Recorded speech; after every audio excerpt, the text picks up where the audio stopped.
ভুট্টা চাষের জন্য এরকম করে মাটিটাকে ভালো করে চাষ দিয়ে নিতে হবে। যে দেখছেন, দেখবেন, লক্ষ্য রাখবেন ভুট্টাতে মাটি যাতে পুরোপুরি শুকনো হয়, যাতে নরম না থাকে। নরম থাকলে ভুট্টা লাগানোর পরে জল দেওয়ার পর সেটা ভিজবে না। আর যদি ভালোভাবে না ভিজে তাহলে ভুট্টাটা ভালো করে ঢাকবে না আর সম্পূর্ণ ভুট্টাটা বাড়াবে না। তাই বলছি যে ভুট্টার জমি ভালো করে মড়মড়ে করে শুকাবেন, তারপর চাষ দেবেন। টানা দিয়ে প্রথমে দোকানে টানা দেবেন, একটা রোটার দেবেন, তাহলে ভুট্টা ভালো হবে।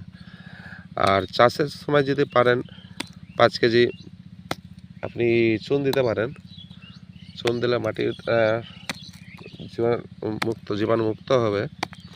তারপরে চাষ দেওয়ার পর সার দেবেন, হয় ডিএপি দেবেন। ডিএপির সাথে কিছু 1 বিঘা যদি লাগান ভুট্টো, তাহলে 1 বিঘা প্রতি 30 কেজি ডিএপি দেবেন। 20 কেজি আপনি ইউরিয়া দেবেন। 2 প্যাকেট 2 কেজি দেবেন দানা বীজ, পারলে হাইজিন দিবেন আর ব্রোন দেবেন।